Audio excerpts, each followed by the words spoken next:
Well, first of all, I'm going to say welcome to the Tennessee Native Plant Society's monthly seminar. And tonight, our speaker is none other than the esteemed Dennis Horn, who is he's a charter member of TNPS. He's been with us since the very beginning, and he's not a botanist by trade.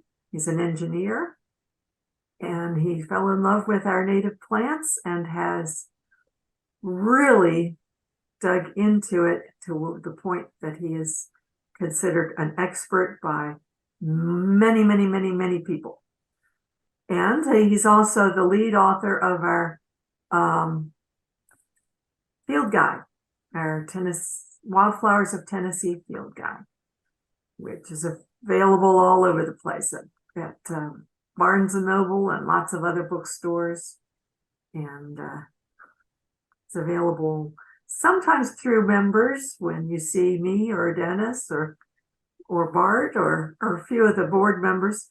We do oftentimes have our books, some books that we can sell you at a price that doesn't include tax.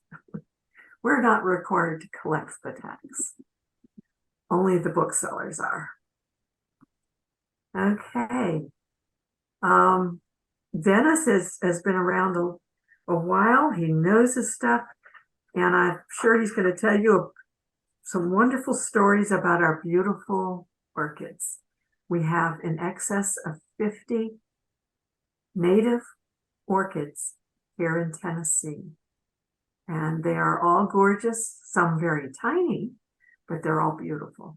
And Dennis, I'm going to let you take it away. Okay, we'll see. And would everyone else please mute yourselves? Just leave Dennis on. Okay. Looks like everybody's done that. Thank you. See if we can get through the technical part of this here. You just want to share screen at the bottom. Okay. There we go. There you are. And then I guess I can go ahead and put that in the slideshow mode. Yes. I can figure that out.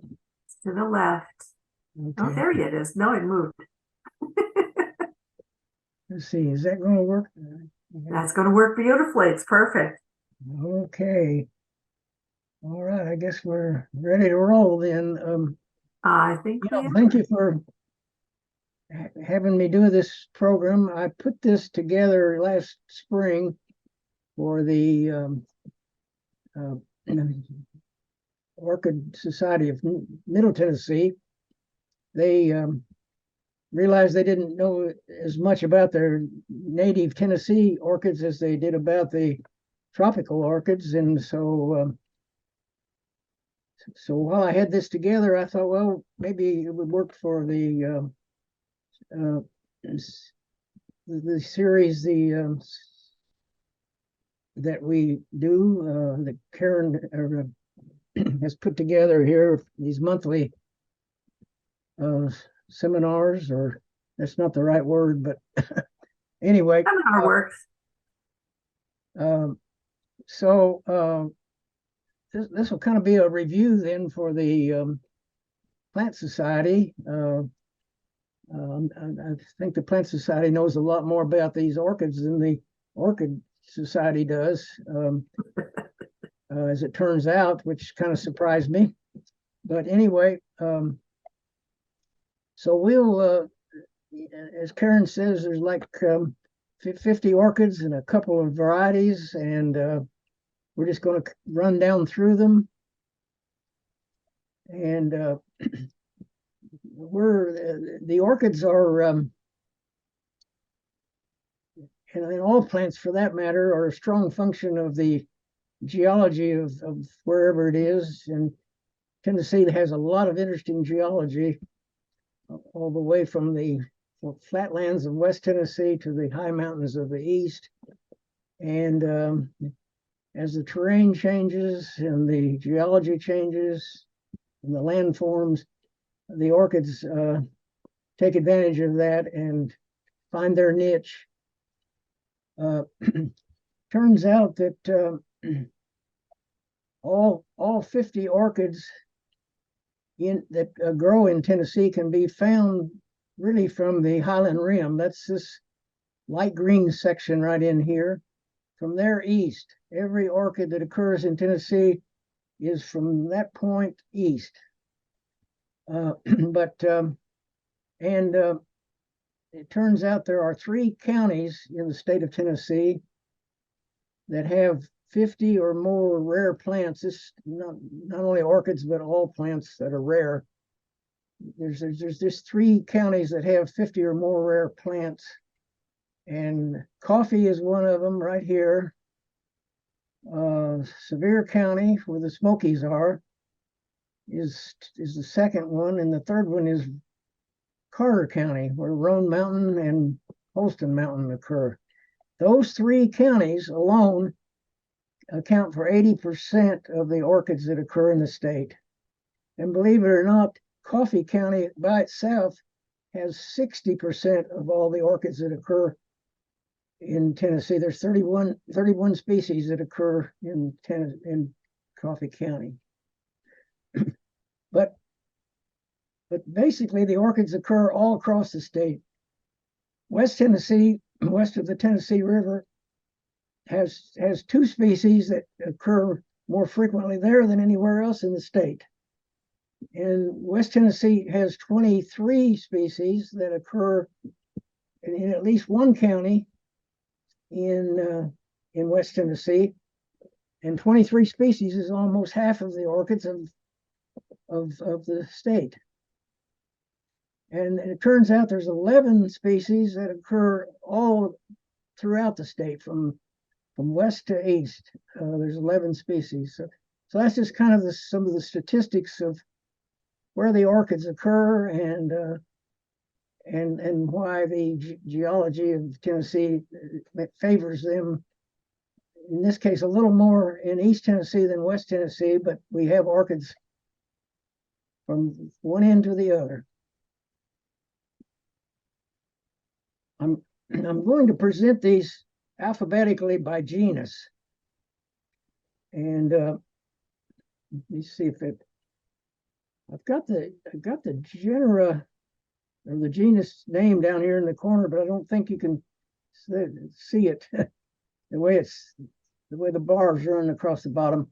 Anyway, there's 20 genera of orchids in Tennessee, and so I'm going to present them alphabetically by genus, but within each genus, it's going to vary depending on how the orchids are. Some of them I'm going to be presenting by color, some by the time of the year they bloom. So the first one we're looking at here is the putty root. It's, I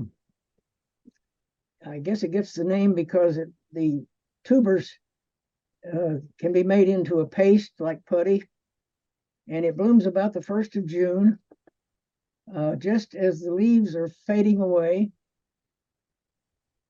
And the leaves, though, stay green all winter, and just fade as it starts to flower. So this is one of 3 species that it's easier to see them and find them in the winter than it is when they're in flower. These elliptical leaves are pleated, have veins that are straw color, and they're the same color on both sides. Later we'll see the cranefly orchid, which will be, the leaf shape is similar, but it'll have a very bright purple on the underneath side. That's the easy way to tell the putty root from cranefly. The cranefly probably is our most common orchid in the state of Tennessee. Grass pink is a calopogon. It's I guess called grass because it has a grass-like leaf, and of course the flowers are pink. It's a little bit unusual compared to most of the orchids in that it has the lip up on top. Orchids basically, the plan, of course, it has 6 parts to the flower, the 3 sepals, which are usually similar to each other, and then the 2 petals, which often are also similar, but then the lip is always different. And that's kind of what makes an orchid an orchid. This is going to be just a low tech presentation. I'm not going to get into any of the high technical parts of the orchids. When a bee lands on this lip, thinking it's going to get some pollen, it gets fooled. But in the process, this lip is hinged down here, and the weight of the bee will cause it to fall down, and its back will land on this stigma, and that's how it gets pollinated. It's kind of a unique trick that it has.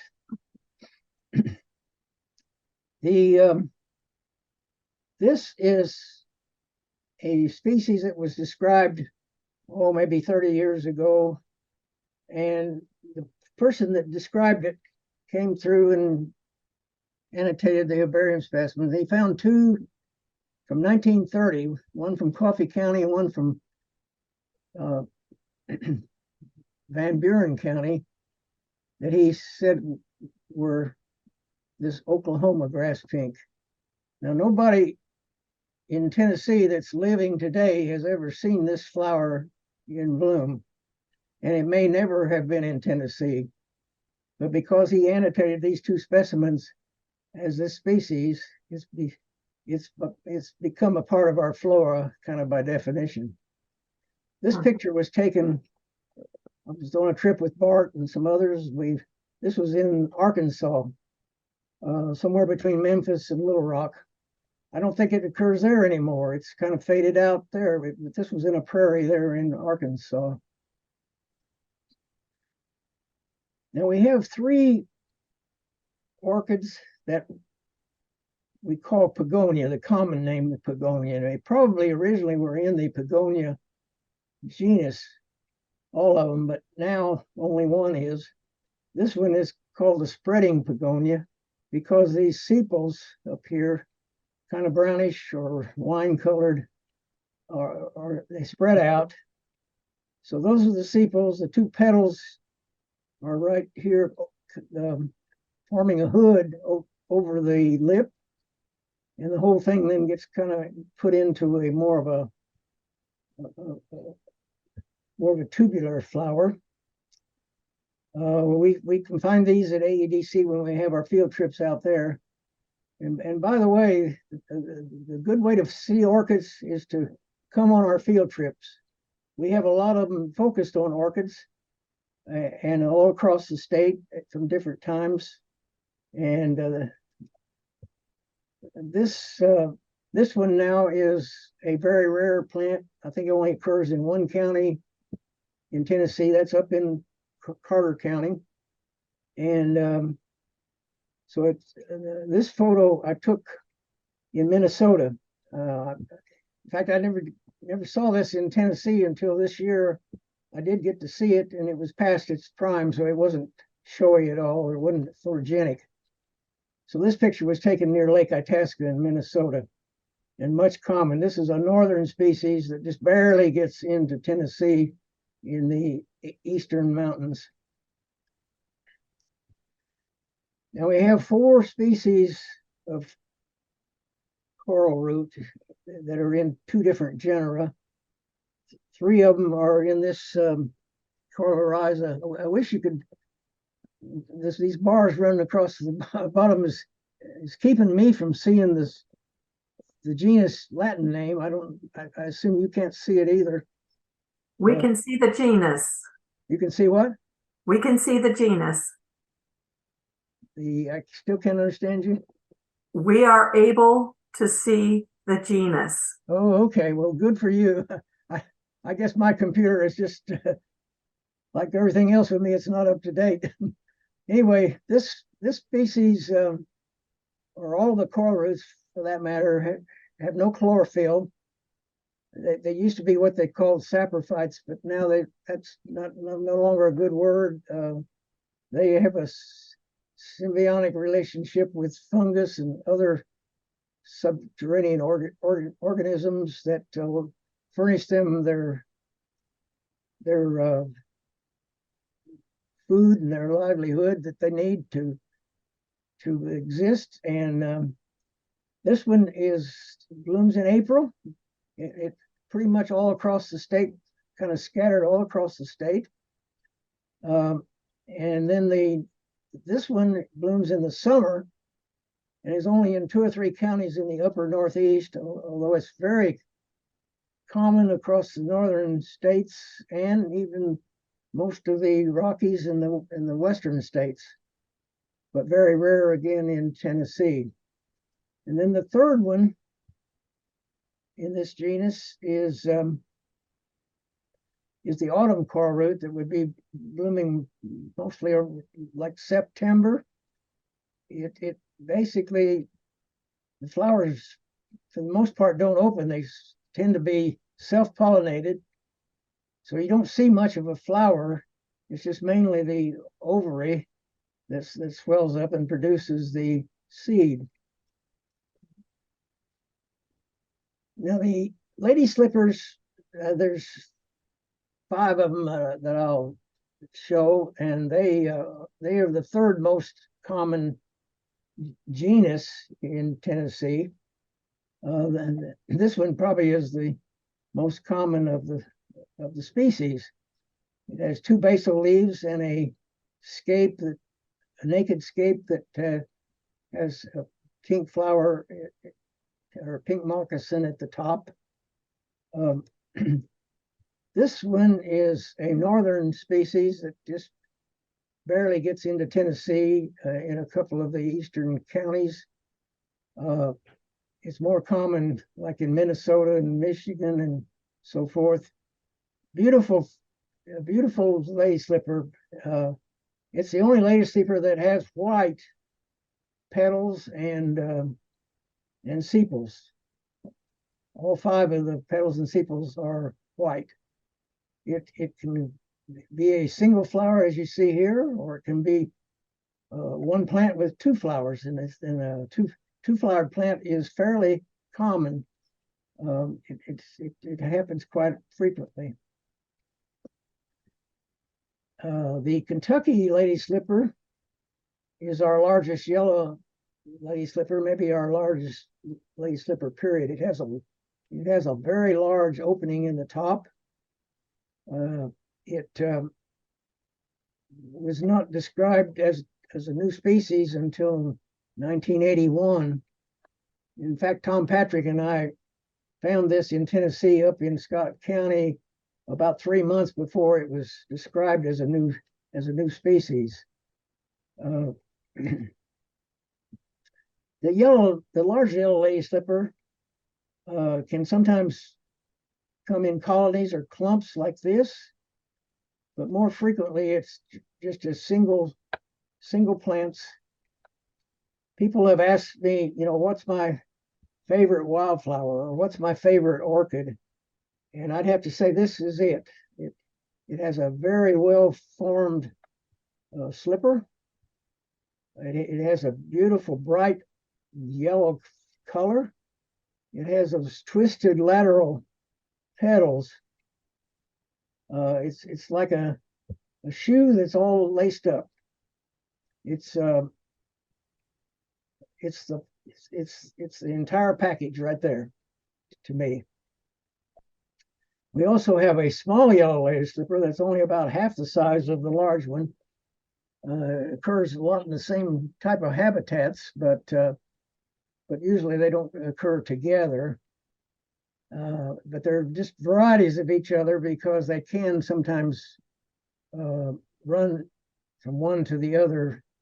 In Tennessee, you could say they're 2 separate species, but over the whole range, they vary enough one into the other that they just call them varieties of each other. Now, this is the only orchid that is not native to Tennessee. It is a European orchid and has become kind of weedy in the northeast, up around New York and Pennsylvania. This has kind of become a weedy species, but down here it's very rare. In fact, the only place I know right now that it occurs is sometimes you can find it in the parking lot of the trail to Alum Cave Bluff in the Smokies. But there was a lady in Tullahoma that these orchids popped up in her yard. She didn't know where they came from. She did collect a few plants here and there, and it just kind of got in with some of them. It would pop up in her yard, and she would mow around them and kind of take care of them. And I got to see it. Like I say, it was in the city of Tullahoma.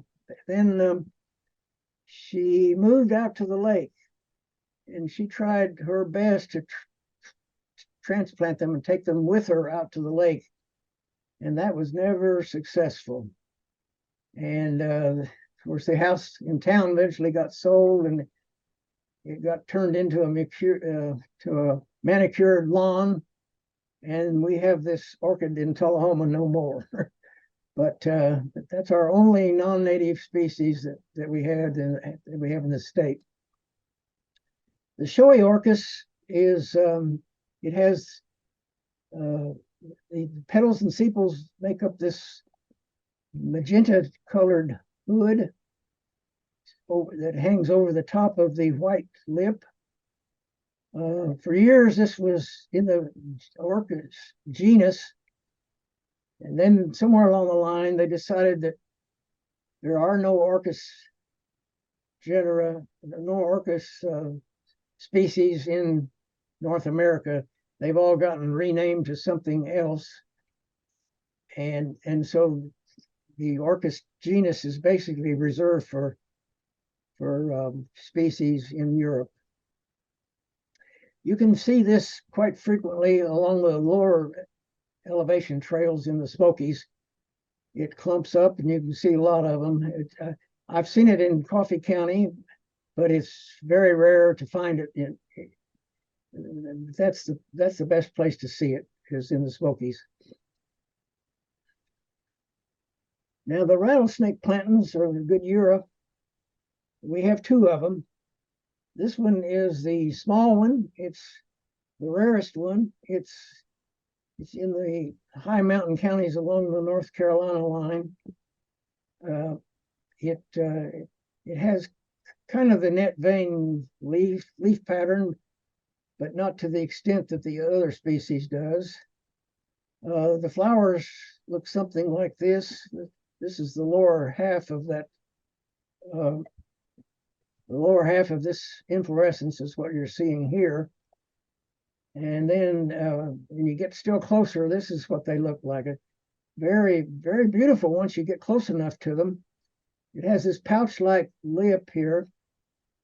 And then the other species is much more common. It's probably our second largest.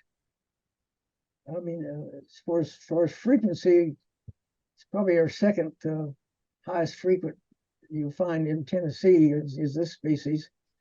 These leaves stay green pretty much all year round, and that's the best time to find it. This is the second species next to the putty root that is the easiest to spot when it's not in flower, but in the wintertime when you see these net vein leaves, that's the rattlesnake look, I guess. And then the flowers on it are similar to the other one, but the pouch is a little bit more prominent, and the flowers are larger, and the whole plant is larger, and it's more common. This is the second genus where the common name is coil root, Hexalectris. It also has no chlorophyll. Gets all of its nutrients from the fungus and other subterranean associates. But a beautiful flower. And now this one likes limestone. So we find it in Middle Tennessee and East Tennessee, in areas. In fact, it was on the trails when we used to have our board meetings at Barfield Crescent there in Murfreesboro. The trail just outside the building there had some of these orchids. Now here's the second species that we call Pagonia. This one's called whirl Pagonia because there's a whorl of leaves, 5 leaves right at the base of the flower. And this is the large whirl Pagonia, and it's the more common of the two. Here's the 3 sepals and two petals here again, and the lip kind of forming a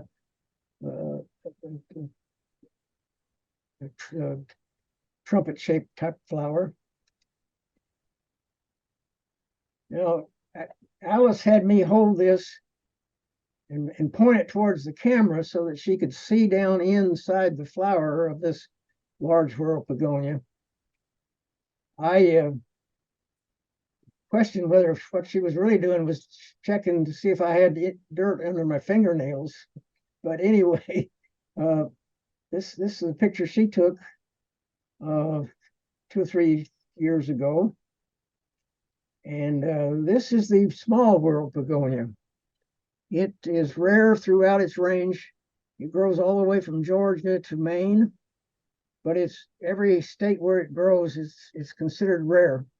We have only 1 or 2 counties in Tennessee where it grows.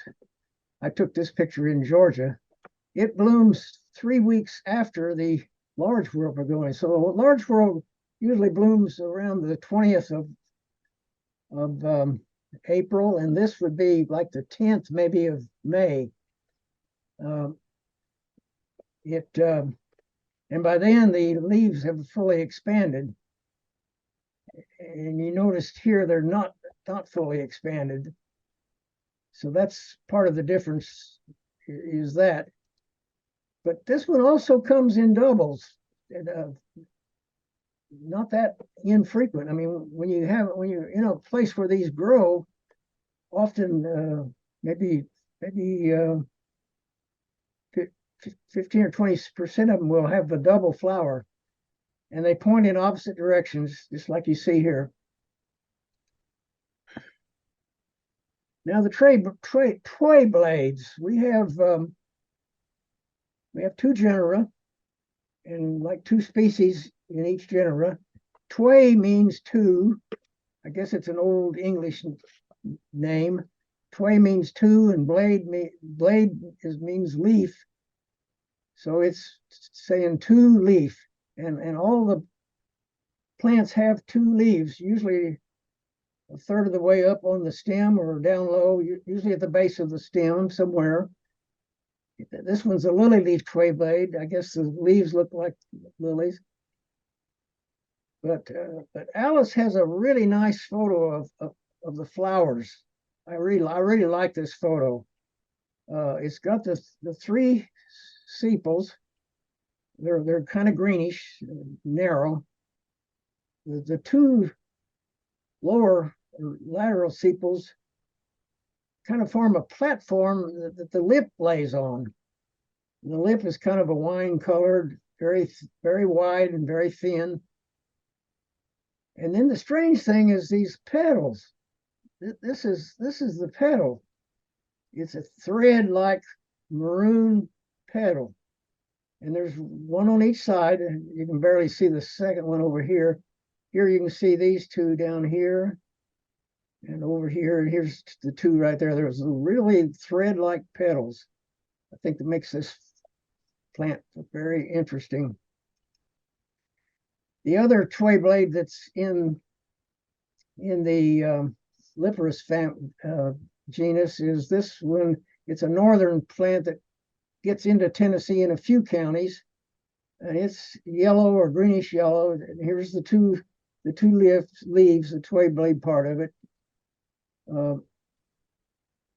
Then we have in another genus which has always been Listera, but somewhere along the line they've decided that it's in the same genus as a European the Neodia, which is in Europe they call it the bird's nest orchid. But here anyway, this has now been changed to that genus. It has also two leaves, as the tway blade would suggest. But this is a very rare one. This is only in 2 counties, I believe, Coffee County and Fayette County, which is just east of Memphis. And it's in the Wolf River watershed. It is our earliest orchid to flower.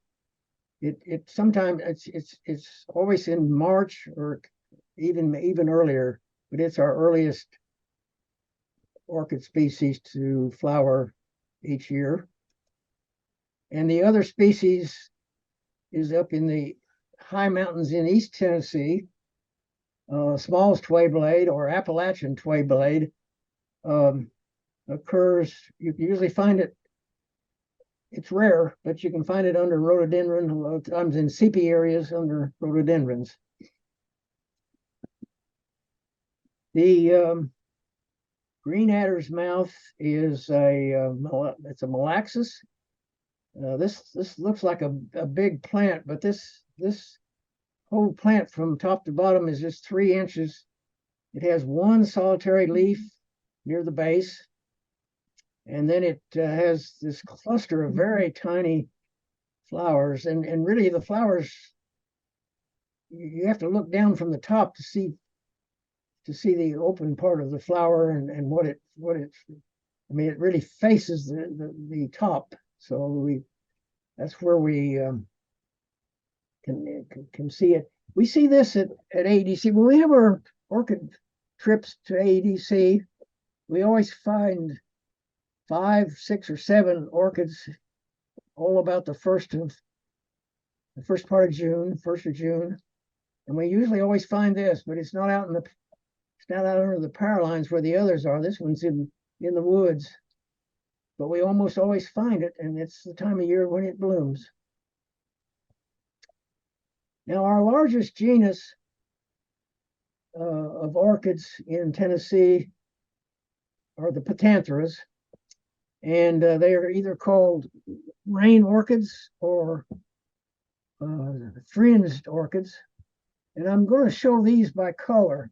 There's 13 of them, and they all bloom pretty much in the summer. So rather than show them as to when they bloom, we just show them by color. And this one has white flowers. It has these pad-like leaves, almost like water lilies, but they lay flat on the ground. They're elliptical, and they and it's a rare plant in Tennessee. It only occurs in 2 counties, Carter and Unicoi, but it's a more northern plant. I'm sure I took this picture probably in Michigan or Minnesota. Then we have another very rare plant, but instead of being a northern species, it's a southern species. It grows down on the coastal plain of Alabama, Georgia, Mississippi, Florida, down in that area. It has pure white flowers. We find it at Bay Prairie. It's another orchid that has the lip on top. This one kind of forms a recurved hook. You can see it right here at this one and this one.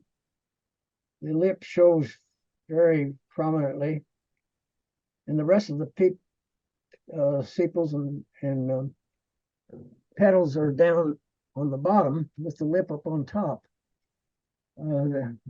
This basically just occurs in Coffee County, and I think Chuck Wilson has found a few from time to time in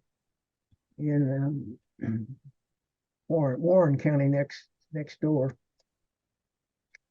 Now here's the third white flowered species, the monkey face. It occurs on primarily on the uh, uh, Cumberland Plateau. Uh, it it is a candidate for federal listing. I'm not sure what the status, whether it's been designated yet or not, but it's anyway, it's being considered as a rare federal species. To me, it's a whole monkey. It's not just a monkey face, it's a whole monkey. That's what it looks like to me.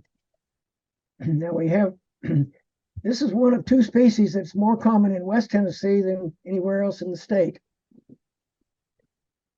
And my legs are starting to cramp.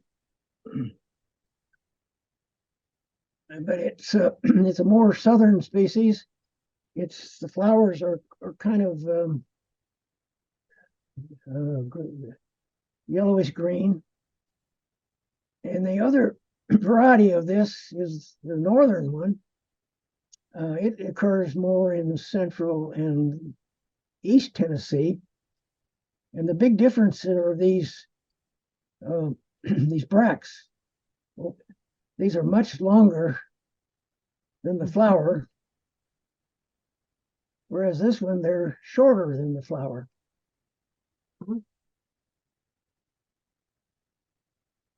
The green woodland orchid grows all the way across the state, scattered across the state. It has greenish flowers, and it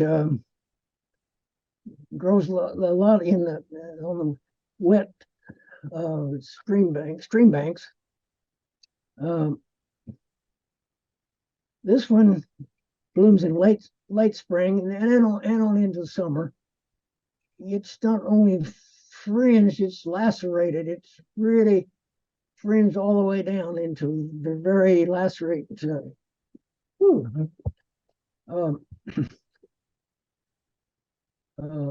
lip is very lacerated. So let's see. Okay, then we've got they call these the yellow fringed orchids, but they're really orange. This one is our most common, blooms around the end of July. The next one, which is less common, smaller. The fringe is smaller, the lip is smaller, and the spur is smaller. It's just a few counties in Middle Tennessee. And then finally, the rarest one. Now, 30 years ago, we had a place at AEDC, the Air Force Base, where you could count on 50 to 75 of these in flower each year in the summer. Then all of a sudden, about 15 years ago, they just disappeared, and they're essentially gone, not only from AEDC but from the whole state. And Chuck Wilson found one 2 years ago, but basically this one is about gone from the state of Tennessee. The large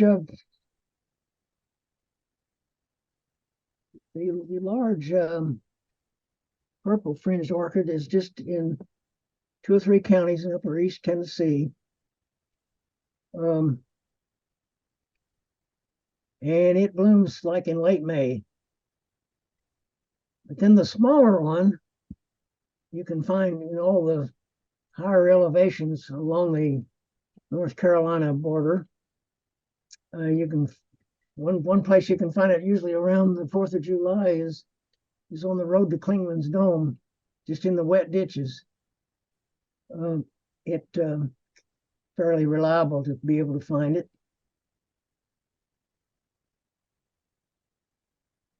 And the purple fringeless orchid is the second orchid that is more common in West Tennessee than it is in the rest of the state.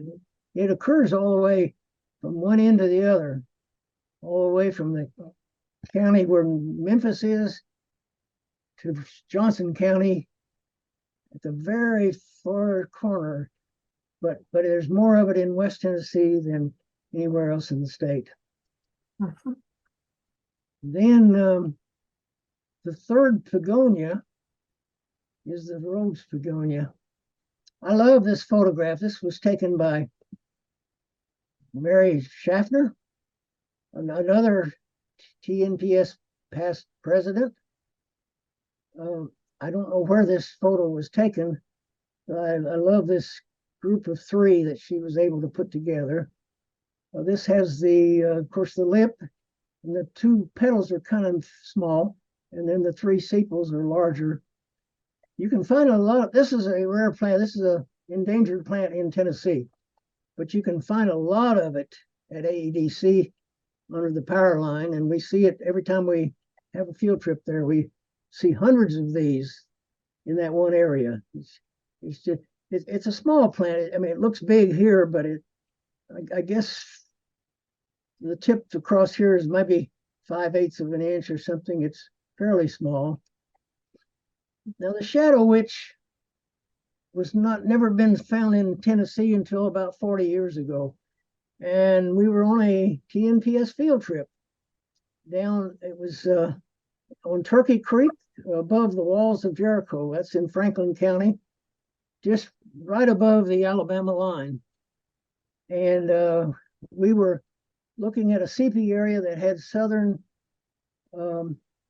maidenhair fern. And I looked down, and between Tom's 2 feet was this shadow witch, and it had never been seen before in Tennessee, and nobody in our group knew what it was except Richard Simmers. Richard was a walking encyclopedia. He had a PhD in ornithology, and he knew the birds, he knew the bees, he knew the flowers, and he knew what this was. And it's now been found in one other county. Margaret Roundhart found it later in one other county, and but it's a very rare plant in Tennessee. Now, our second most common genus is the Spiranthes, or the ladies' tresses. And I'm going to show these by the flowering date rather than the color. They're all white, so that made more sense to show them. This one blooms in May. It is our earliest ladies' tresses to bloom. It has a bright yellow lip, and it generally grows in cracks in limestone in creeks where it's kind of wet. And beautiful little ladies' tresses. This one's called spring ladies' tresses, and it blooms in the spring in Florida, but by the time it gets to Tennessee, it doesn't flower till July. And it's kind of cream colored, and it's followed by the slender lady tresses, which has a green throat. And this one blooms in Tennessee in August. And when I lived across town in Tullahoma, it was a oak barren front yard, and there would be 50 to 75 of these come up in my yard every summer. About the 1st of June, I would just stop mowing, and then about the 1st of August, these would just pop up everywhere in my yard. And and it has a green throat. Now this one also blooms in August. It's the tiniest of ours. It does have, it's the smallest. I mean, these flowers look big here, but they're really tiny. And the flowers have no color. They're just ice white. And you sometimes find these under power lines, kind of in open areas in August. Now the oval ladies tresses, I guess it's called oval because it's kind of pointed at the bottom and the top and kind of wide in the middle. So the inflorescence is kind of oval shaped. Now, 2 years ago, Alice, these popped up in her yard there on Horse Mountain in Bedford County, and we've identified them and photographed them. And she wrote a nice little article about this orchid. And then a month later, they forms these seed pods. These have actually opened, thousands and thousands of little tiny seed have popped out of these. But this is kind of what the capsules look like about a month later after they've bloomed. Now we have a group of a group of the ladies' tresses that they call the Cernua complex. Spiranthe cernua occurs all over the eastern United States. It's widespread. It usually grows in acid soils, kind of damp acid soils. And we have this, of course, in Coffee County and different places up on the Cumberland Plateau.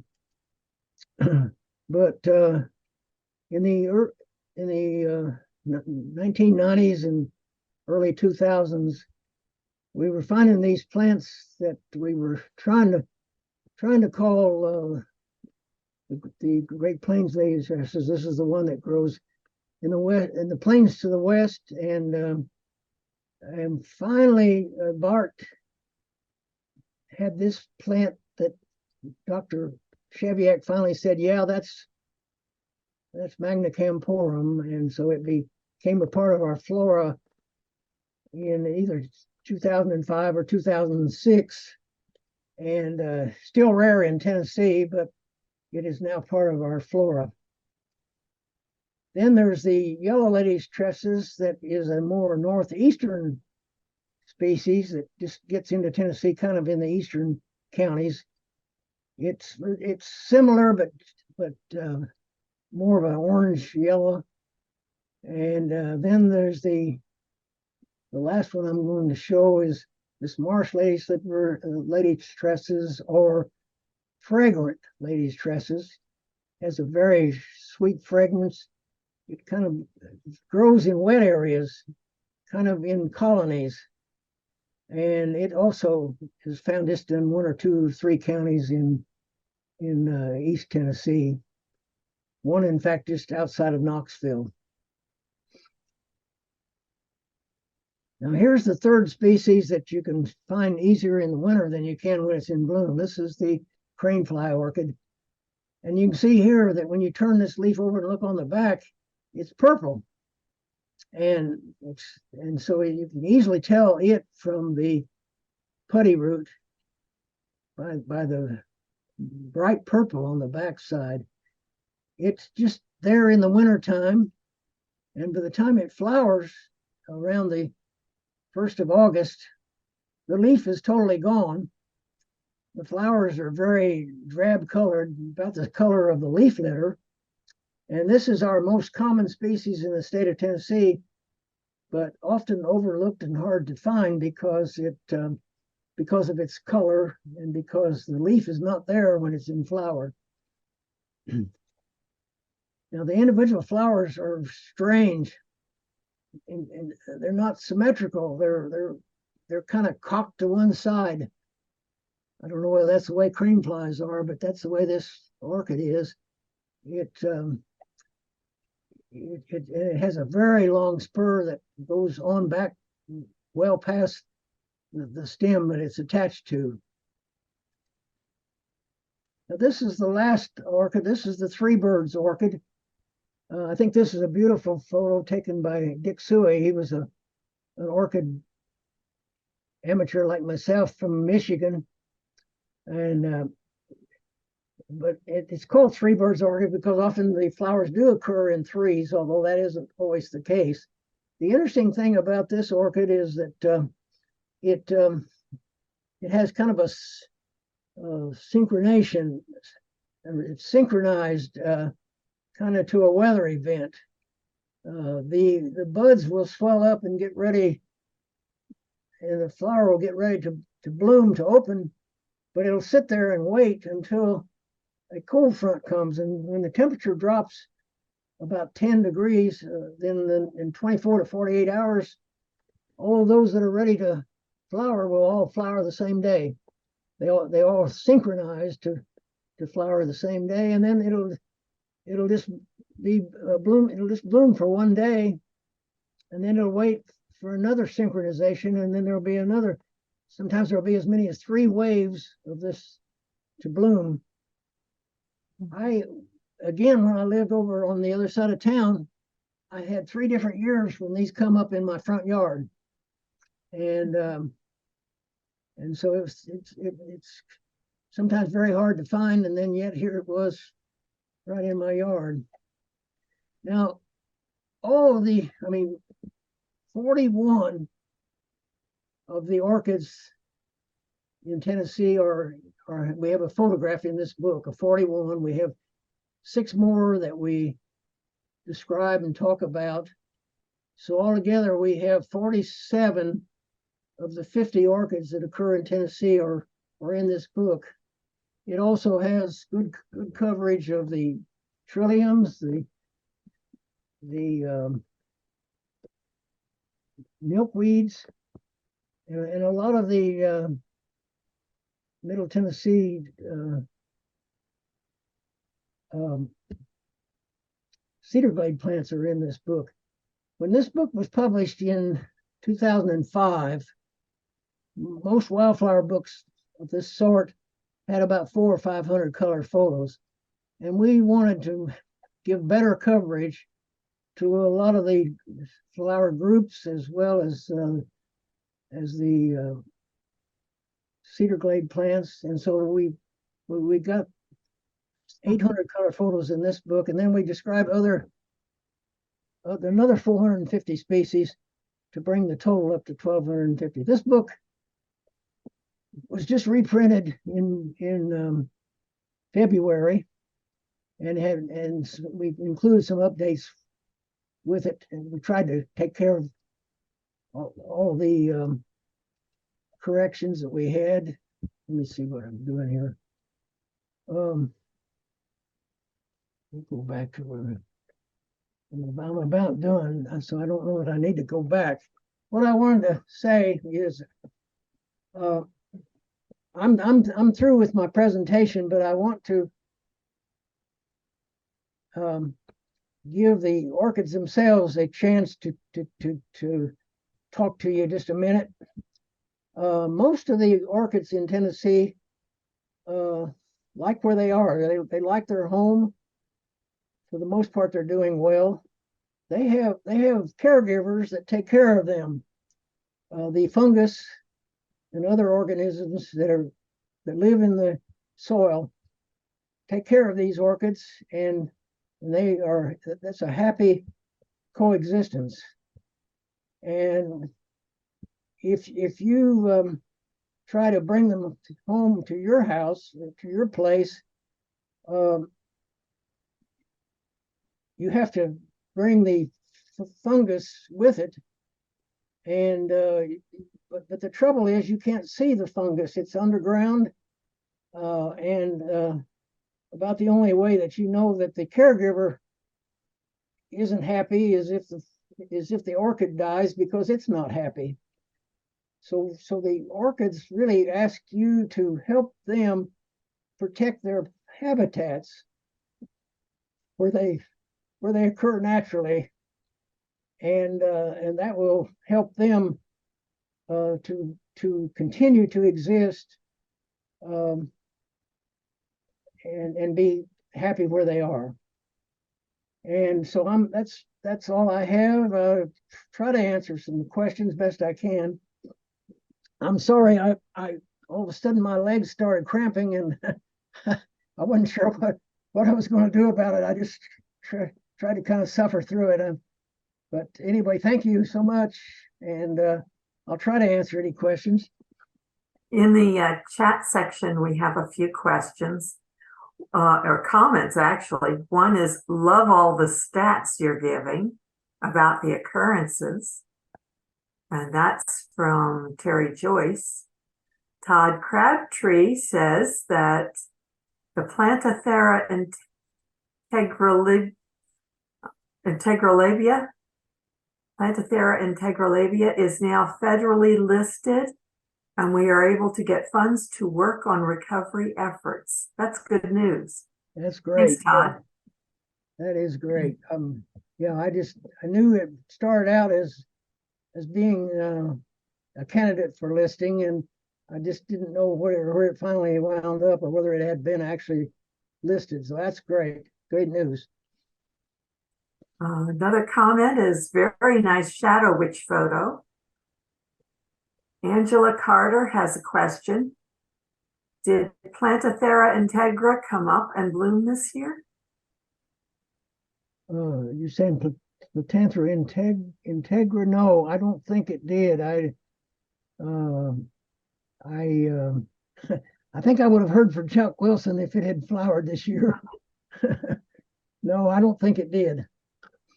And I don't know whether it's besides AEDC, there may be one other place somewhere in a power line somewhere where it also shows up now and then, but I haven't heard of it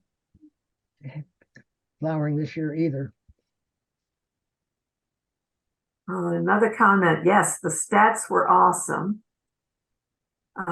Jeannie Jackson says, wonderful program, and I plan to hike more now with retirement. So you've got one convert. Well, I think, I'd say coming on a TNPS hike, I mean, some we have specifically focused on just an orchid trip, but then we find a lot of orchids along the way when we're focused on other things as well. And of course, we try to see and photograph and identify everything that we see, but I think a good way to see the orchids and learn about them is to come on our field trips. Bob Davis comments that it's a shame.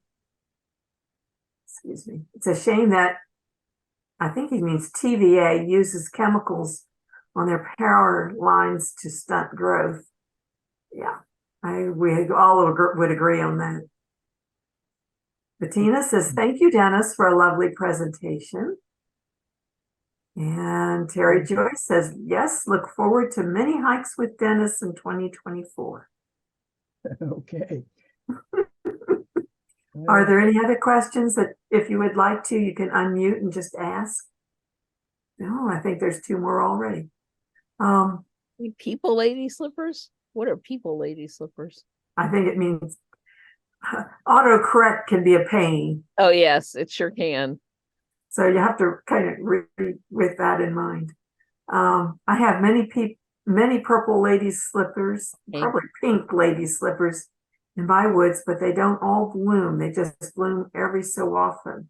That's from Sherry.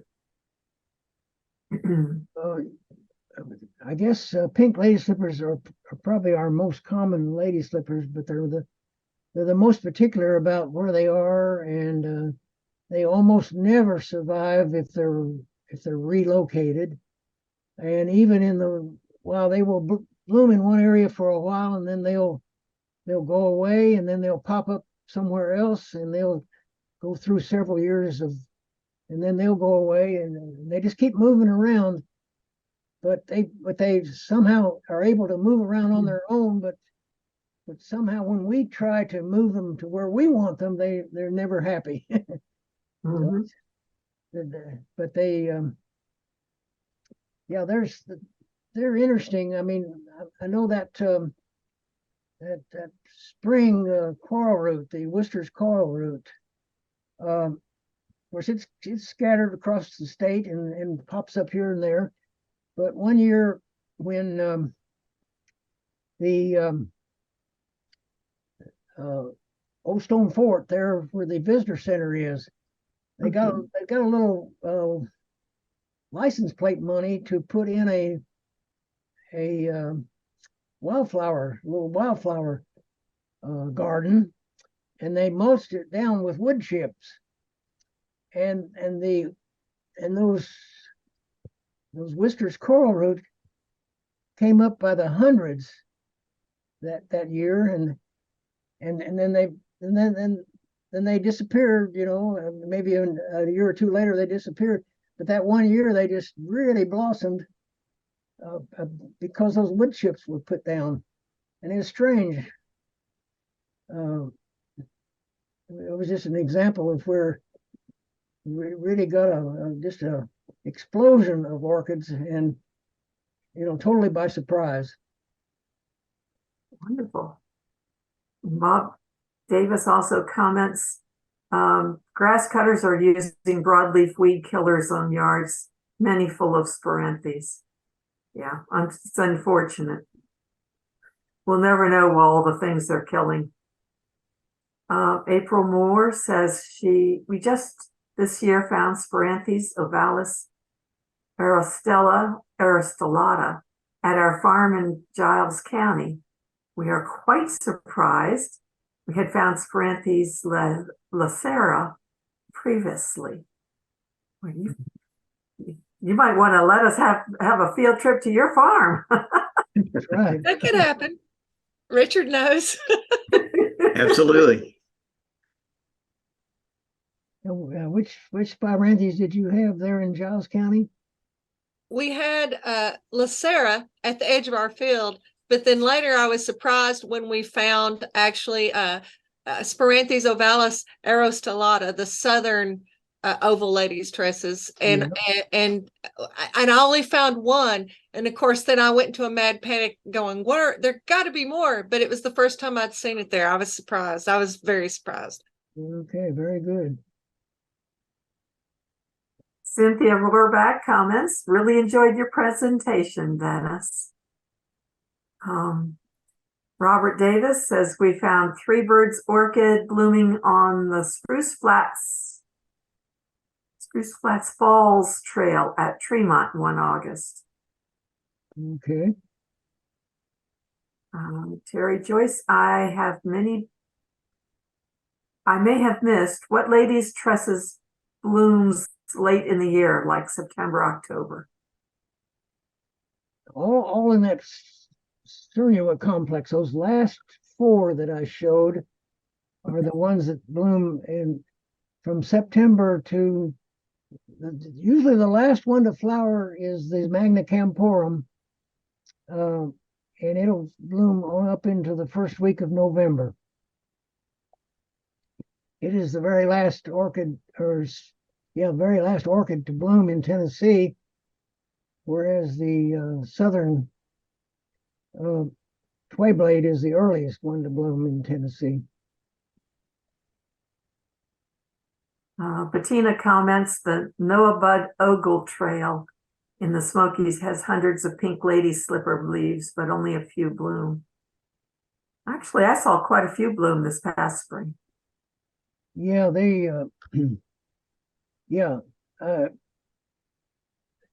some years you will have 50 to 100 of them there on that trail, the trail that comes off of the Noah Bud Ogle. On the Noah Bud Ogle Trail itself, there used to be several, and there's not many left there anymore, but there's a little side trail that goes in the direction of Gatlinburg, and down in there, I didn't see them this year because I was told that there weren't any, and that was wrong. Like I said, Karen saw them, and I'm sure others did too. But in past years, and I think probably this year too, there's 50 to 100 of them down in there. They're so far very reliable. There's even some yellows down in there too. I was going to say, I saw a yellow tucked in there with them. Yeah, exactly.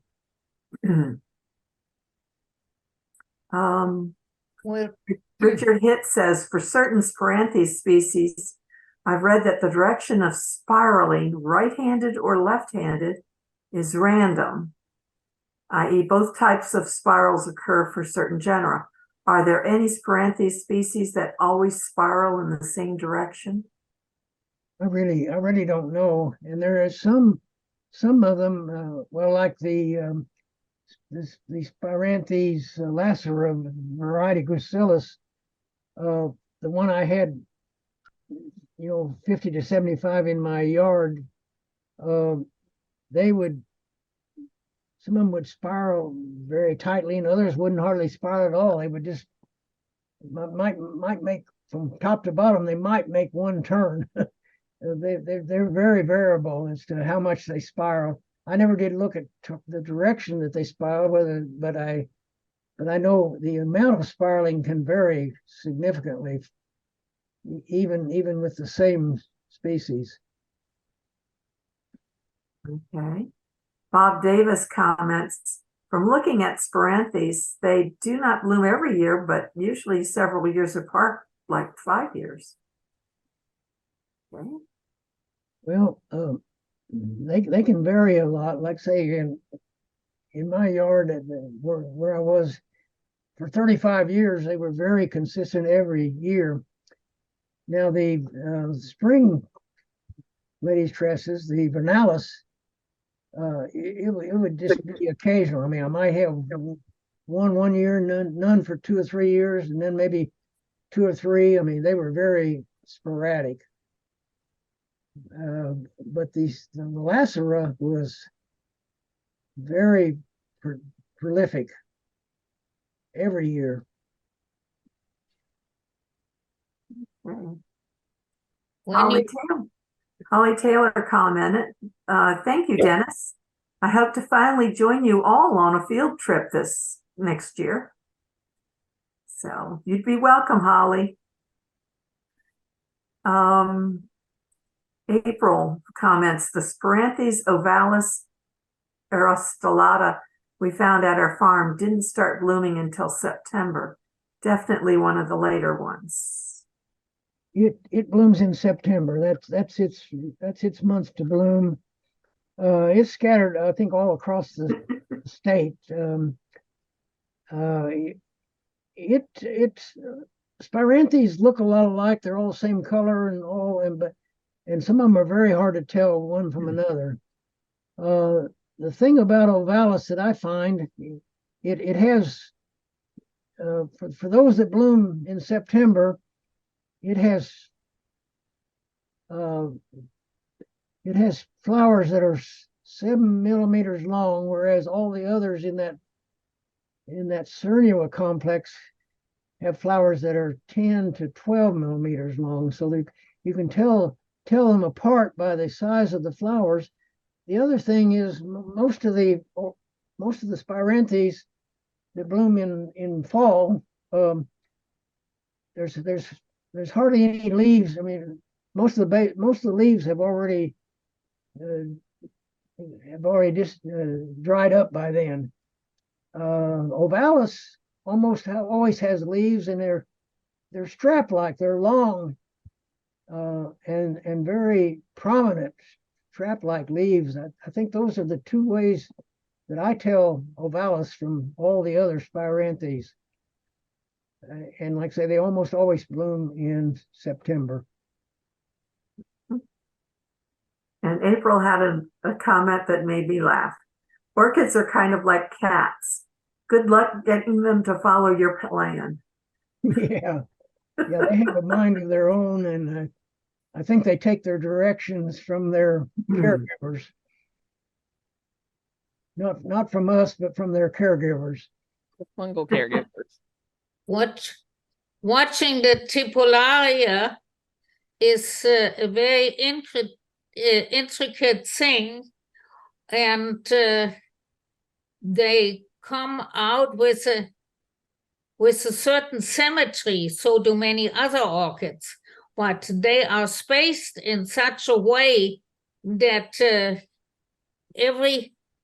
everything is symmetrical, even so it's really asymmetric. The individual flowers are asymmetric, but like you say, you take the whole inflorescence and they fit together with each other. But yeah, that's true. They make a nice. I mean, the inflorescence as a whole is very symmetrical looking, even though the individual flowers are not. That's true. And when you mark an orchid this year and you think it's going to come back up the same place next year, you are absolutely wrong. It will, I've not seen any orchid that spreads itself on its own to come up at the same spot the following year. Well, if they don't, if they don't have leaves, if they're dependent, I mean, if they're like have no chlorophyll, that may just pop up anywhere, just like a mushroom just pops up anywhere. But like a putty root, for example, it has a leaf, and then in the spring there will either be a flower there at that leaf or there won't. I mean, they'll be associated with where the flower was, with where the leaf was in the winter, or there may not be any flower at all. But it'll always be associated with that leaf if it flowers. But that's not true with other orchids. So yeah, it varies a lot depending on which orchid it is and how much it's dependent on its own leaves and its own energy, and how much it depends on the fungus that's providing its nutrition and subsistence. To Richard? save an orchid in the wild, I have built like a coffee table. It's wooden, just had some fencing over the top, but with that the turkeys will actually stay away and not scratch. Now that's good. Mhm. It's like a coffee table with a wire mesh on top. Okay. Well, they have to be protected from, like you say, from everything from deer to turkeys to rabbits. That's true. We have one more question from Richard. The Spiranthes ovalis that occurs at Owl's Hill Nature Sanctuary in Brentwood is largely restricted to a canebrake area. Is that common, or is there a reason for the preference for the canebrake there? It's about the canebrake, the bamboo canebrake. Is that? I guess that's Right. Yeah, the native river cane. Yeah, I'm not familiar with their association with that. I'm trying to think where I've seen them. Of course, Alice had them in her yard, and then I've seen them. In fact, this new place that Margaret Reinhardt found the Shadow Witch. There were some there. It's just a wooded area. I don't remember whether it was moist or not. The other place I've seen this is down on Little Swan Creek, and it was just a wooded slope above the creek.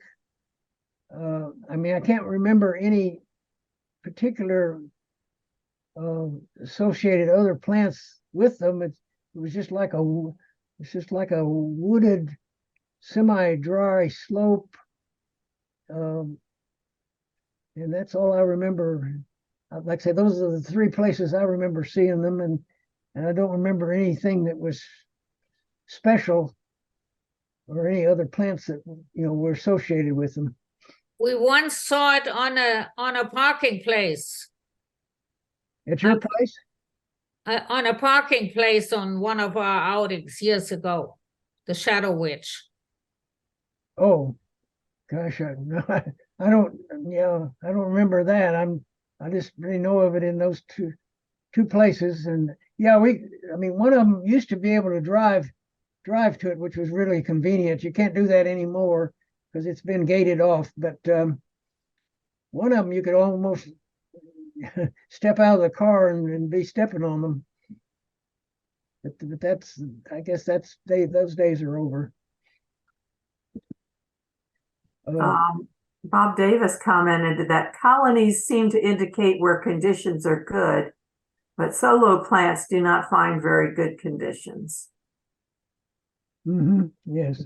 That's probably true. He also comments the deer eat sporanthes. Deer eat everything. Yeah, that's the truth. Hmm. Very nice. Thank you, Dennis, says Terry. Yeah, well, thank you for Um, inviting me to do this, and I'm sorry I got the leg cramped and had to kind of squirm, but I was able to make it on through. The cramp is okay now, but it was really painful there for a few minutes. But yeah, appreciate you inviting me, and I'm happy to have done the program. We appreciate you immensely.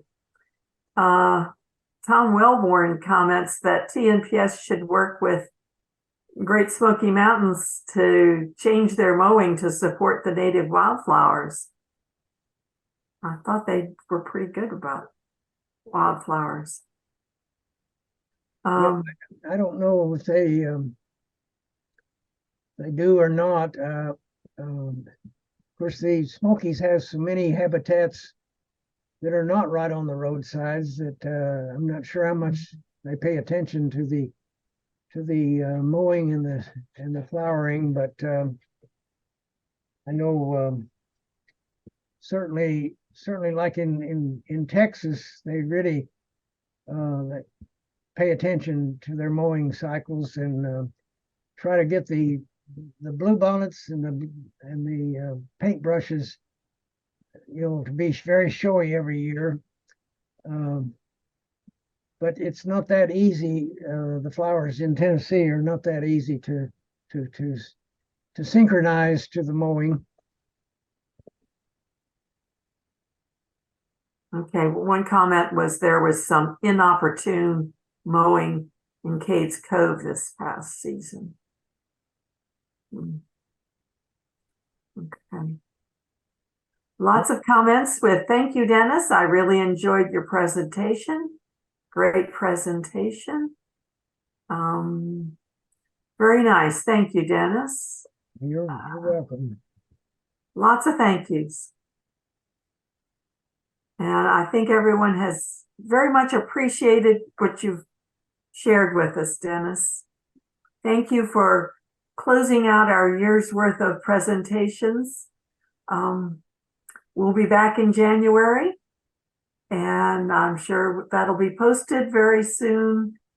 And we'll let you know what the schedule is for next year once we have it together. I agree. Thank you very much, Dennis. Thank you for sharing with us. And we look forward to seeing you again sometime. All right. Hopefully out on the trail. There you go. All right. With that, I'm going to say good night, everyone. Good night. Good night. Thank you again. It was great. Yes, it was.